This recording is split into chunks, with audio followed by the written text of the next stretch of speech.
Martin Newman here, Consumer Champion. Welcome to Consumer Focus and our podcast with our regular guests, Marie-Clare, Dave and Leila. Welcome. Hi. Hi there. How are you all? Who wants to go first? How are you doing? I'm feeling the Christmas overwhelm, if I'm honest. Yeah? Yeah. And I think I mentioned this last time we spoke, that I felt Christmas was being sort of rammed down everyone's throats prematurely. November, it just feels too early. And so now I feel like it's been around for a long time now. I'm no further forward. I feel sort of bombarded with, if you buy this now, you'll get these loyalty points. And I'm having to really think about, is that what is needed for someone? Or, am I just being hooked? Yeah. What about you, Leila, Dave? How are you feeling about everything?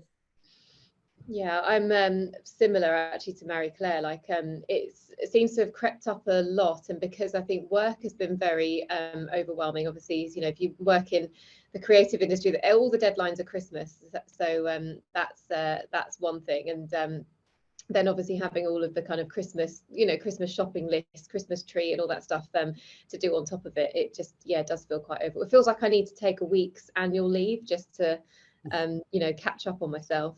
Yeah. Dave, you got a lot on at the moment? As a consumer, look, I think I've probably disappointed you because I spent twice the amount to get free delivery instead of paying £4. And I also had terrible customer service by doing a click and collect in what I'm going to say is an unnamed store. Apart from that, I think we're good. The cold weather's getting to us a little bit. There's no hot water bottle today, but there is a hot drink, so we're making it through. Yeah, well, I'm sure now. I'm going to bed with a hot water bottle. But there you go. And I love it. I must say, I do love it. I miss the hot water bottle the rest of the year. So it's one of the upsides for me at this time of year. How sad I am. Mm-hmm. Just in terms of the economy and the mood music around inflation, cost of living, prices, and everything else, Leila, how are you feeling about stuff? Do you feel less confident, more confident, more or less the same as the last time we spoke? Any changes? I'd say no great changes, only it does feel like there is, I'd say, I feel for some reason that there's a pressure to make Christmas really good this year, and everything is getting more expensive. I was at my parents' house the other day, and I could see, I've been around there a couple of times in the last couple of weeks, and I can see my parents' smart meter. Every time I go around, it's gone up by like £15 or something, and that's quite sobering actually, to have that kind of like on the clock almost, seeing how much energy you're using and how quickly it's going. So I think things like that do kind of put a little bit of pressure on. And even things like I'm very, very conscious of turning the lights off now, not having hot water on for too long, and whereas I guess it wasn't really so front of mind before. Yeah. What about you, Dave? I too am turning the lights off when they're not in use. I'm unplugging things when they don't need to be fully charged or whatever, or trying to sneak it in at work. Or if you're lucky enough to have the USBs on the new London buses, trying to take the longest route and get the biggest charge out of that. I think in terms of buying products, I can still hold off and do that. When it comes to reflecting upon Christmas, I think all I want is good food and I'll be happy. Just nice sitting around the fire if you have one, or the heater, otherwise food, and then I'll be happy. Mm-hmm. And Marie-Clare, what about yourself? I mean, you talked about, to some extent, I guess, you're not quite ready for it yet, but how are you feeling about everything generally? I'm definitely feeling the sort, it's quite panicky, the state of the energy crisis and what is going out of our account every month, and then ringing them to say, okay, can you scale that back? But you've got to have a conversation to get some sort of rebate back in. Mm-hmm. But it feels quite aggressive when you see what's going out of your bank account for a London flat. And we are being conservative. I mean, the tree lights are obviously on, but it's everything else. And it is making you think about things at a time where, you know, it's freezing. You've got to also stay warm. And it worries me the amount of people who may be facing a harsh decision about food or heat. Yeah, absolutely. And then it feels quite indulgent to then be feeling overwhelmed about Christmas because, you know, as Dave says, it's, you know, food and warmth, really. Yeah, absolutely. Keeping it real. Indeed, nobody should have to make the choice, right, between, you know, between keeping warm and feeding themselves, feeding their family, without a doubt. You know, basic commodities that in the Western world, certainly living in the UK, you would hope that everybody would have access to. So it's a real challenge for many people. Just looking forward to 2023, I'm curious to know how you feel. I mean, I know that's a bit of a leap from where we are right now, because you got Christmas coming up and that's probably all consuming. But just to get a sense of your thoughts, Leila, how do you see 2023 generally? Have you got a perception in your head that it's going to be the same, that it's going to be worse, that it might be a little better than 2022? Any thoughts? I think it's going to be definitely a challenge. I think my current mortgage is up. My current fixed rate mortgage is up in 2023. So that's something that's playing on my mind already. I think that because we've come out of COVID as well, like, you know, 2022, I feel largely felt like, you know, a year where people were regrouping after COVID. Now 2023, it's kind of almost back to normal again, but everything's more expensive. You know, it feels like everything's more difficult. You know, seeing some of the, you know, like the decisions that have come out of the recent budget announcement, it's just not very encouraging, I think. And, you know, with everything that's going to, you know, everything is going to be kind of prohibitively expensive for some as well, you know, kind of heating your home or, you know, choosing to eat. It's difficult. I think it doesn't fill me with hope thinking about 2023. Normally, you know, coming up to New Year's Eve, you're full of the joys of spring, and, you know, you kind of reflect on the year and you think about, oh, okay, next year I'm going to do X, Y, Z. But I kind of feel like I don't really feel in the headspace to make New Year's resolutions for next year. I kind of just like, as long as I survive and I don't go bankrupt, I'll be happy. Yeah. Well, let's hope it's better than that. I'll maybe give you some of my thoughts in a minute. Marie-Clare, what's your perspective? Yeah, I feel really similar to Leila in the sense that it feels like we just got through to a relative sense of normality and maybe not being afraid to plan things. I had a couple of friends who had 50ths during the times where people were allowed to meet and you could book a cottage, but both families got hit with COVID, so 50ths were cancelled. People weren't getting the full refunds, so they were losing significant amounts of money. So kind of, I think things like that made you hesitant, and you were also just waiting for the next, is there going to be another lockdown? What's happening to us? And now it feels like that has gone away.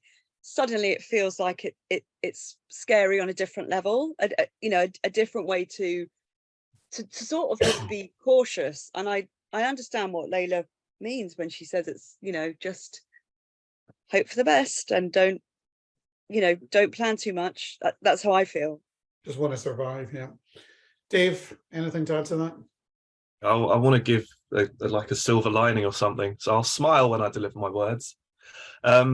Look, I think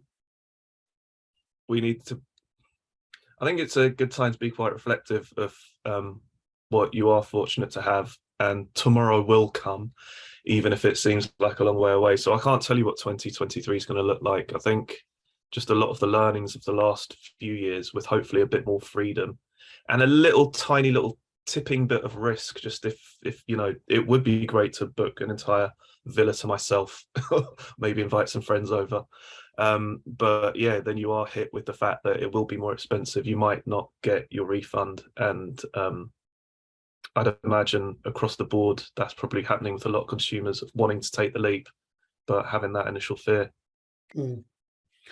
I mean, I think you're all reflective of what, you know, how the masses feel right now. I think, I mean, you look at consumer confidence. Interestingly, the consumer confidence index, there is such a thing, is moving in the right direction, slowly but surely, very slowly. But it's a few points up, and November's a few points up in October.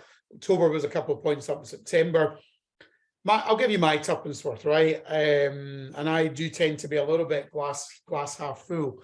And I think I probably said this before, the advantage of predicting the future is nobody can tell you at the moment whether you're going to be right or wrong, right? But my instinct is, I think the second half of next year is going to be a bit more positive. I think the first half of the year is still going to be really challenging. I mean, Leila, you talked about, the fact that your fixed rate mortgage is up, and you're already going to be hit by a more expensive mortgage, and that will be the same for many people at some point, no doubt next year. But interest rates are more than likely going to start coming down in the second half of the year. Inflation is probably peaking now and is forecast to come down from now. So we're likely to see the cost of goods slowly but surely starting to decrease. I think the big thing for me is the war in Ukraine, and my instinct on that, and it has been for a while, and again, only time will tell whether I'm right or not, is that's going to calm down. Whether there's going to be an official ceasefire or whether it's just going to dissipate to, it's just not in the news anymore and there's nothing major happening, I don't really know. But my instinct is that that's going to calm down significantly in the first quarter next year. And I think that when that does that, because a lot of where we are today, not everything, but a lot of where we are today is as a result of the uncertainty that drove in markets, the impact that had on supply chains, the impact that had on, cost of goods, on energy prices and so on. Brexit's a whole other thing that I think is going to take, unfortunately, some amount of time to truly unravel, and whether we ever get to a place where there is real value in having left the EU, I'm not sure about. It wouldn't appear so at the moment, but maybe in time there will be, who knows.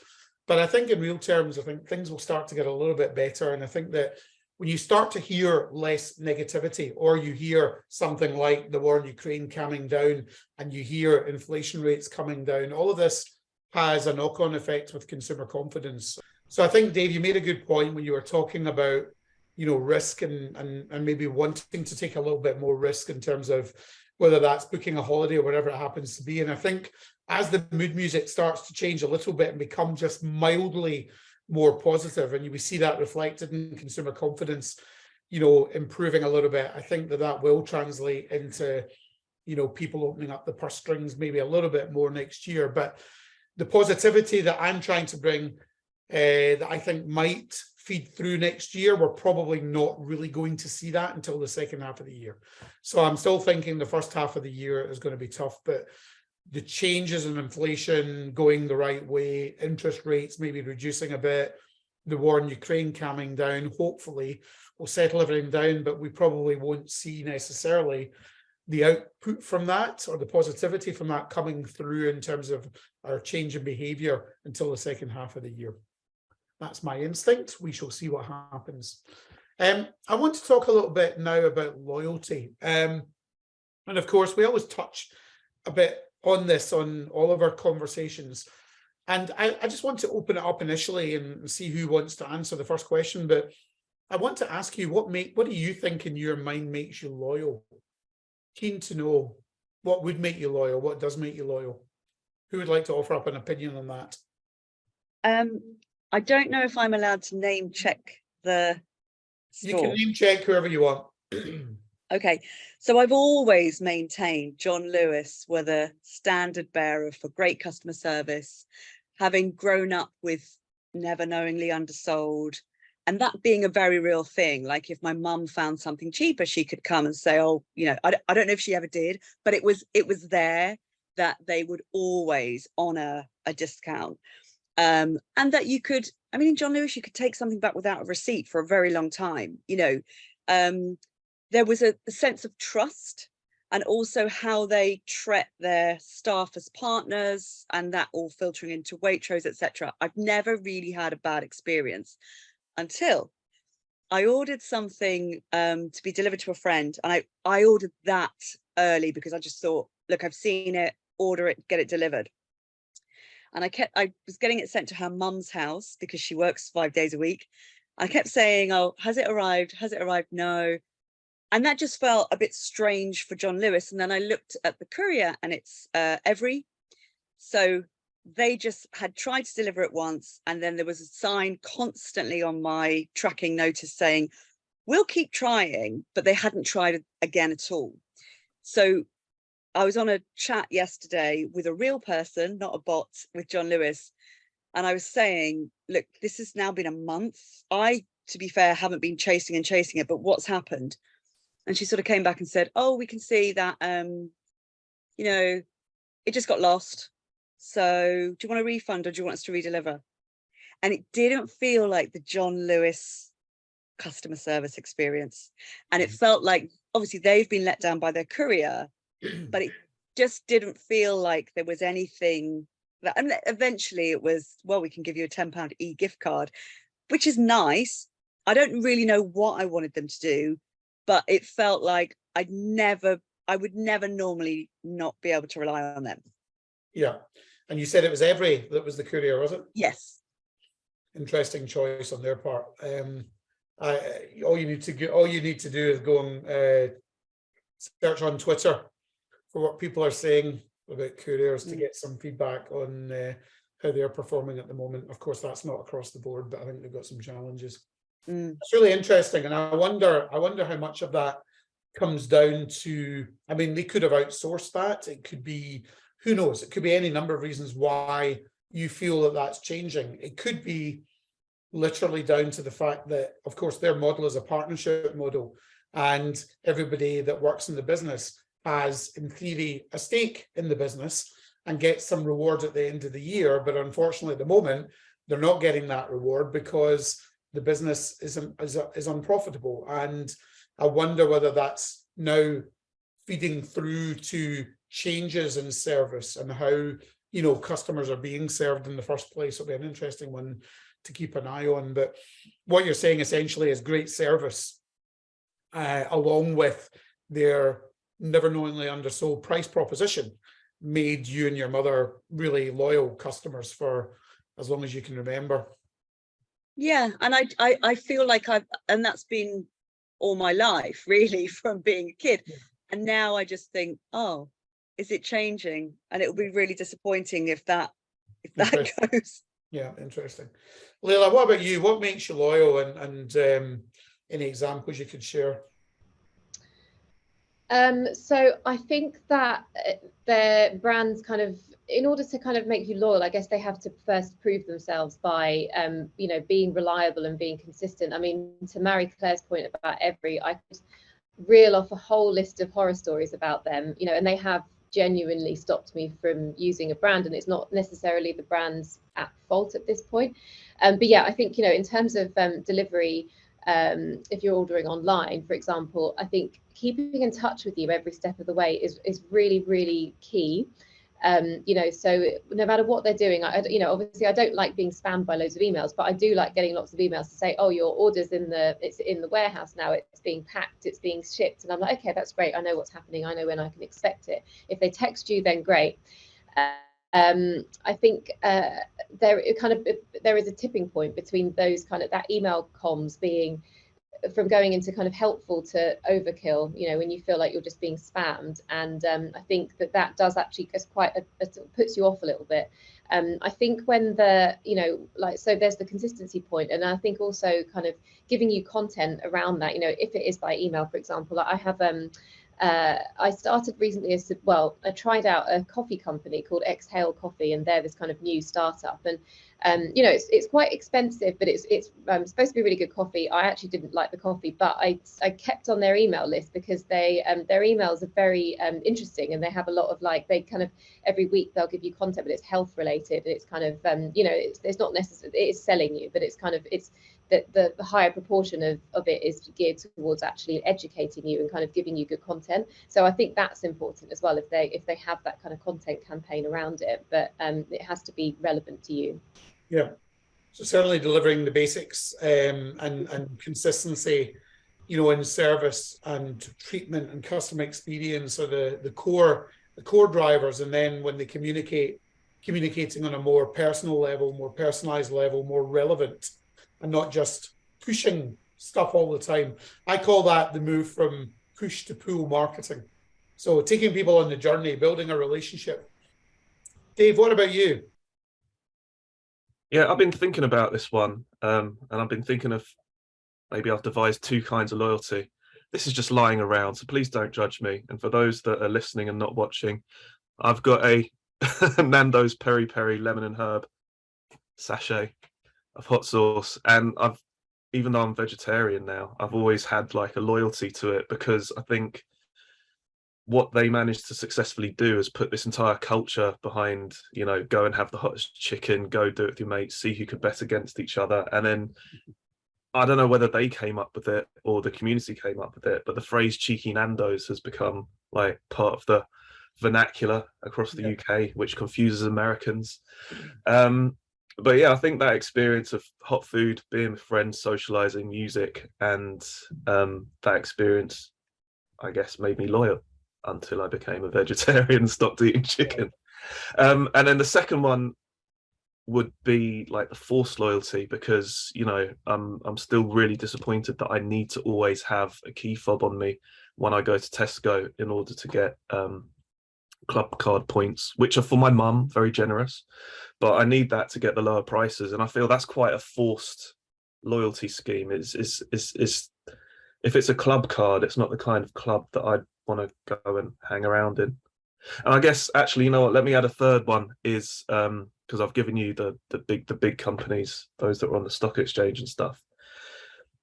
Locally, I think it's loyalty is when you're very interested in a product, mine being craft beer, or Belgian to be more specific, and the guys behind the bar remembering me and asking my name and remembering my name and remembering the story of when I first came in, what I was wearing or what music was playing or what choice I made and other suggestions like that. And that has kept me going back to my local place more so than I would ever go to a Weatherspoons, but also go to a Fuller's.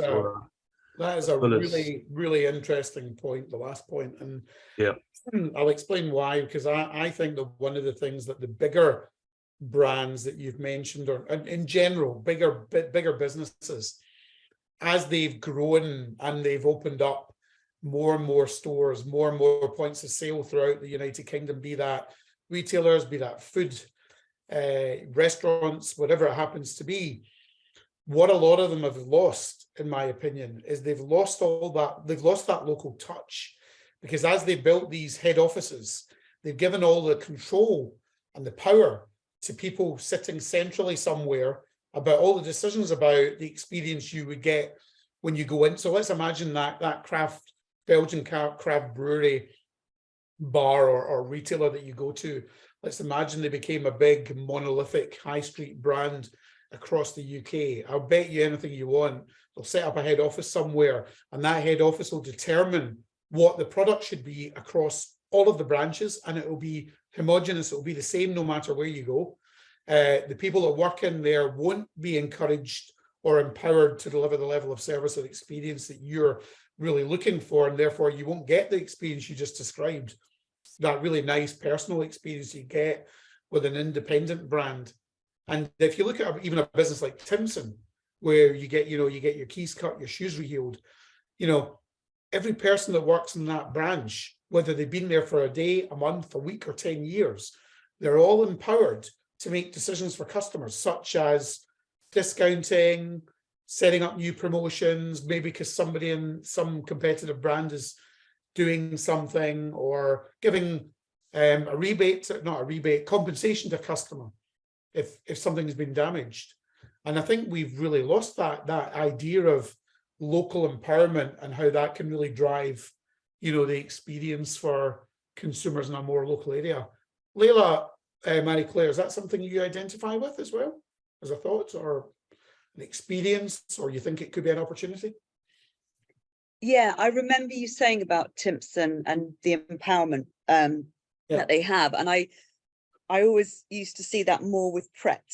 Before COVID, there was always somebody getting a free coffee, and it felt so feel good that the staff were empowered to make someone's day a bit better, because anything for free is a bit, oh, I wasn't expecting that. And I've seen, they've given gingerbread biscuits and stuff to my daughter when she was in the buggy. It's a nice feel good thing. And also that was my experience when I was on the chat with John Lewis, saying, look, this was a significant gift I was giving to somebody who's been through a hard time and it's not arrived.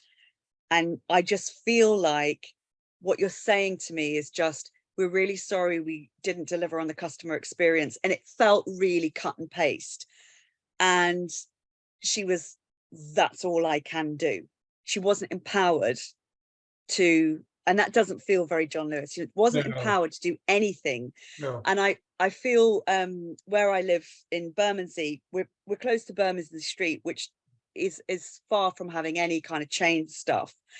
And I really do feel there's a community feeling that people do get to know you, like Dave says, with the craft beer places and things, and people are interested in you as the person and your family.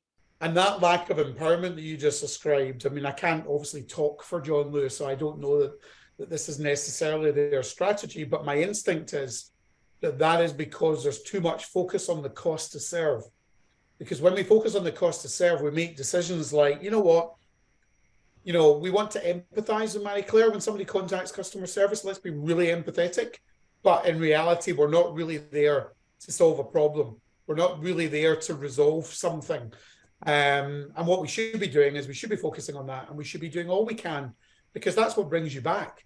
So when I talk, what I'm trying to understand, and what I feel I have an idea of, and I'm hoping, I want to surface on this conversation, is kind of, what does it take to turn you into a fan? Because that sort of behavior does the opposite, right? You're never going to become a fan of a brand that doesn't want to resolve a problem and it just makes you go away, either because somebody isn't empowered to actually resolve that issue in the first place, or because, as I say, my instinct is maybe there's too much focus on the cost to serve, and we're there to empathize, but we're not really there to resolve things. Leila, are you a fan of a brand? Do you have any brands that you're really a fan of, that you buy from, you engage with, and if so, why? I wouldn't say necessarily a fan, but I guess to the kind of question we were looking at just now, I had a recent good experience with ClassPass, and that they're a kind of fitness app where you can kind of pay a monthly subscription and you get a number of credits that you can put towards different classes at different studios. It's kind of one of those use it or lose it things. So if the month rolls over and you haven't used any credits, then you lose them, and then you pay for the next lot. But because I happen to have had a close family member unwell in hospital for the last couple of weeks, and that's meant that thank you, yeah, and that's kind of meant that I haven't really been able to, I booked a bunch of classes. Everything was a bit of a blur, so I sort of missed a couple of them, and you get charged if you don't show up. It's £15 a time if you don't show up to a class, and and that's a lot of money, and it adds up over the month. So I was just thinking, oh my god, like completely been out of the loop. I just hadn't realized I'd missed these classes. Anyway, so I kind of I told that I sort of engaged with their customer service and by email and sort of explained the situation, thinking, oh god, they're going to think this is a sob story, but actually they were really nice about it. They sent me a really nice email back. They said, oh, we've put all the credits back onto your account. We've refunded those extra those extra charges that you got, and we hope everything's okay. And I think actually, where I was kind of considering, oh, actually I might have to sort of disengage with this brand because I don't know if I can keep up with these classes. I found them really helpful, and I think that actually knowing that a brand is kind of supporting you when you might not be able to kind of fulfill your end of the bargain, as it were, then that's a really nice kind of touch, and as such I'm staying with them. And just out of curiosity, in addition to the fact that you're staying with them, outside of this podcast right now, have you told anybody else about how they treated you? No, I haven't shouted about it. Right. No, just curious, because in my mind, that's the sort of thing that would drive potentially positive advocacy. You might be around the water cooler at work, you might be out with friends or whatever, and you might have told them the story, Yeah. I mean, I definitely, I think if the opportunity arose, I definitely would. I think that, actually it's important to kind of shout about brands that are doing it well, because there are actually kind of, they're quite few and far between. So it still feels like a bit of a surprise and delight moment if you have a brand that kind of reacts like that. You know, just going by, you know, like I kind of have like a list of things on my life admin to-do list, and a lot of them involve complaining to companies, or, you know, getting my money, arguing to get my money back for something, or, do you know what I mean? It's kind of, you know, it's nice to for it to just be easy. Absolutely. Dave, I mean, it sounded like you were a bit of a fan of Nando's, even although you've gone vegetarian, right? So it maybe doesn't have the same allure as it did previously. Just out of curiosity, have you ever been more loyal to one grocer over another? And if so, why would that be, if you have been? And if not, don't worry. Yeah, I definitely lost the aura around Nando's finding out that what is it? They just use McCain oven chips. So it's become a glorified chicken shop. So it's definitely lost its aurora, but the spices are still great, and I still stockpile them. Right, have I been more loyal to one supermarket or retailer? Grocer, supermarket, yeah. Have I been more loyal to one grocer than another? Once again, I think it comes back to the forced loyalty of needing to go. If you've got your list and you know what you're going to go get, and you know one bulk buy is going to be more expensive than the other, then I'm swayed to go there. And I don't, you know, depending on what range they got, I don't know if I'm going to get a better product, but I am going to get a cheaper price. So it feels quite forced. I mean, the reason I go to Waitrose is obviously the amazing customer service, the brilliant range, and, you know, focus on British food. But also, it's just as I come out of the train station on the way home, and that's more why I go there than going a bit further out of town to a large Tesco. Still a big driver for you on that front. It is, and I try and get the best experience in all of them. But yeah, I don't collect the points for myself. I'd use the club cards for discounts. But yeah, it's a necessary evil. I don't think I'm loyal to one over the other personally. Now that you ask me about it. Marie-Clare, what about you? Any loyalty to any of the supermarkets? Yes, I would say Sainsbury's Nectar campaign at this time of year has been a big driver, because not only do they reward you on your previous choices of what you regularly pick, whether that is a sandwich, bottle of wine, watermelon, but also they had a Nectar campaign on the app saying, this is a driver to get, if you go this many times in November, which I'm just going to the Sainsbury's local convenience store, not a big shop. Every time you go, we'll give you a bonus. Once you get to 300, you get another 100 Nectar points. And suddenly it seemed to be cycling through all these additional bonuses. So it felt like, and then you come out of the store and then it's almost like a scratch card. Just see if you've won. Oh, you've won another 15 extra points. So I felt like I couldn't not go. It really was rewarding me. And how are you leveraging the points? What are you doing with the points, basically? I'm storing them up to then take them off a shop, which seems like, okay, well, this week it's been a significant saving. Yeah. Okay. Leila, talking about fashion now, curious to know, are there any fashion brands in particular that you're quite loyal to, and if so, why? So I quite like Arquette and Other Stories, and I think that there's a little bit of a kind of you know, they have a bit of a sort of sustainability edge to them now. Like I'm you know, kind of veering away as much as I can from fast fashion. I think as a you know, as a concept, it feels almost a little bit you know, outdated, I guess. Now, you know, kind of the thought of buying something, you know, that you're going to wear once and then throw away. So it's kind of yeah, I quite and you know, Patagonia is an obvious one as well. Like I have quite a few things with them, and I really like that they you know, you could buy kind of used you know, like pre-worn clothes from them as well. I think that their message is really positive, so I'm always happy to give my money to brands like that. I think anybody with kind of, you know, from a sustainability point of view is kind of good enough. My eyes, I think we only use suppliers at work who you know, for example, for merchandise like, you know, t-shirts and things like that, we'll only use sustainable suppliers. I think that there are, I guess, a growing contingent of people who kind of think in the same way. Actually, if something is slightly more expensive but it's sustainable, you're more likely to think about the cost a little bit more. But think about the kind of the value of it a little bit more. Yeah. So sustainability and the brand's authenticity when it comes to that is definitely in itself something that could make you loyal. Just the example there with Patagonia. I mean, it sounds to me as if you've got a bit of an emotional connection to some extent with them as a brand. Is that fair? Or yeah, I guess I mean, they've been in the press quite a bit lately anyway, with their messaging, but I do really think that